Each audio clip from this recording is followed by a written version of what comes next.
Says, hey, what is up, you guys? This is Rob, and if you're watching this, you want to get into the wonderful, particular world of car detailing. Now, here's the thing, you guys.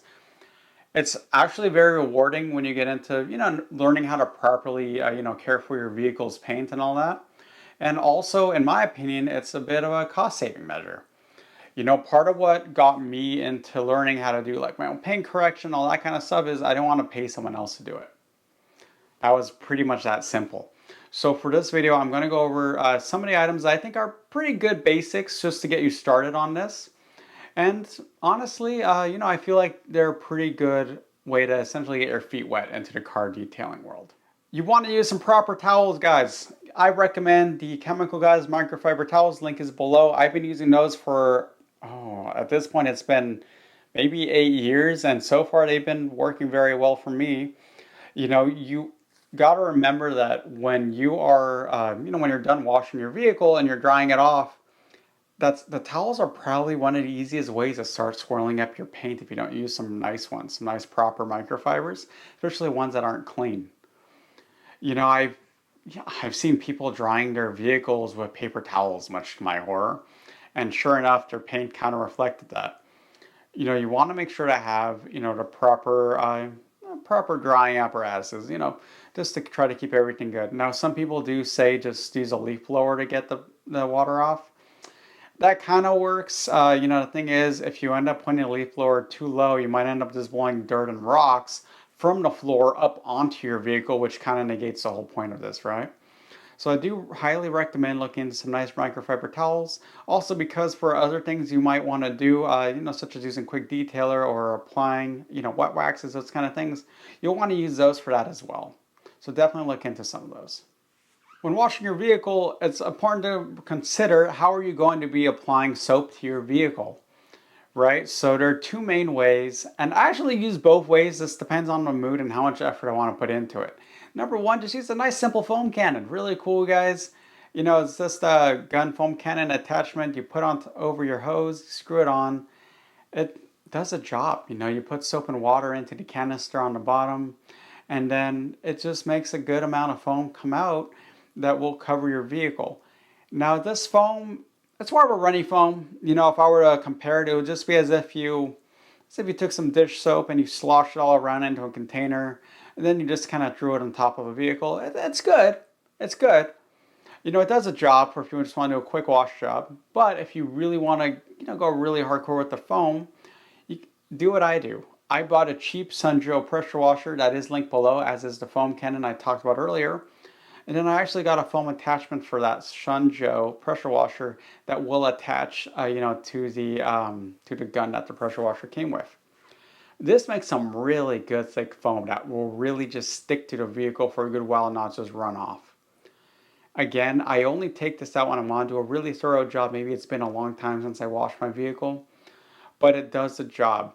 And you don't have to use, like, I've seen people advertising, like foam specific, soap solutions just for, having the best foam. You don't have to do that. I just use standard, Meguiar car wash, also linked below, and it foams up just fine. So guys, look into that.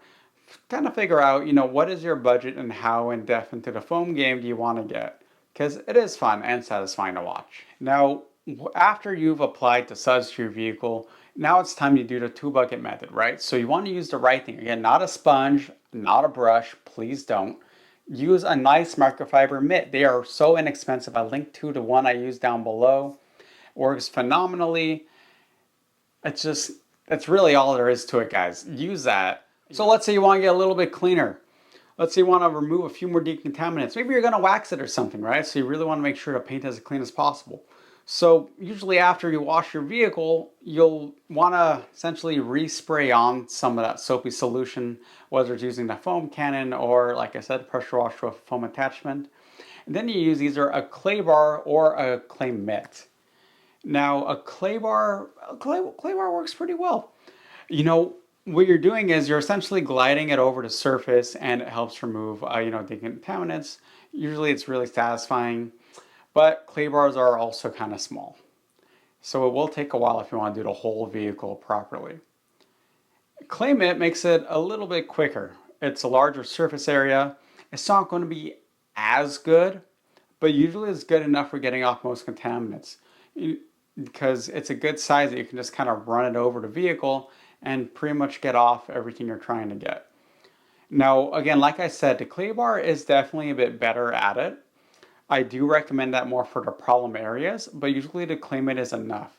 A lot of the detailers I talk to, they actually use a clay mitt over the clay bar before they're going to do paint correction nowadays because it's just faster. And I mean, let's face it, at the end of the day, time is money. You know, I use a nice one linked below where it's a clay mitt slash microfiber, you know, combination. So what I'll do is on one side, I'll wipe clean the panel one more time. Then the other side with the clay mitt part, I'll clay it and that's it. It really makes it so much faster to do. So I do really recommend looking into that to basically help prep your paint before any sort of application of any form of protection. So this is a funny one. I actually just thought about this when I was looking at essentially everything I have in my garage for, you know, car detailing. And that is have a good quick detailer spray. Because most likely what's going to happen is you're going to one day wash your vehicle and then a bird's going to crap on it or you're going to get something on it. And you don't want to just use water and a paper towel or something. You don't want to just use water and a microfiber. Just grab the quick detailer and just soak down the bird poop or whatever, and then just use a microfiber to clean it up. Just having a quick detail on the hand is always so useful. You know, I always recommend having one in your trunk, especially if you're going to car meets and stuff. You don't want to get to a car meet or a car show and then your wheels are all dirty or something. Just pull out the quick detailer, clean up everything really quick, right? Just get a nice one. I use Meguiar. I've been using that for over 10, 15 years by now. And the Meguiar quick detailer has been working phenomenal. It's so great for all those little touch-up jobs where, again, you know, there's bird crap and you just want to take that off without having to rewash the whole car. I actually sometimes would use it as a drying aid also. So fun fact, you know, sometimes when you dry your vehicle, you don't want to just use like a wet microfiber. You want it a little bit damp. You know, I prefer doing it this way. I'll do a couple sprays of quick detailer on the rag, then I'll use the microfiber to absorb the water, wring it out, do another spray on the rag, on the microfiber, and then dry like that. The reason being is you have the quick detailer essentially helping to smoothen up the gliding motion of the microfiber over the paint. And let's say you miss a spot while washing, guess what? You have the quick detailer solution in there to help break it down and help clean it up.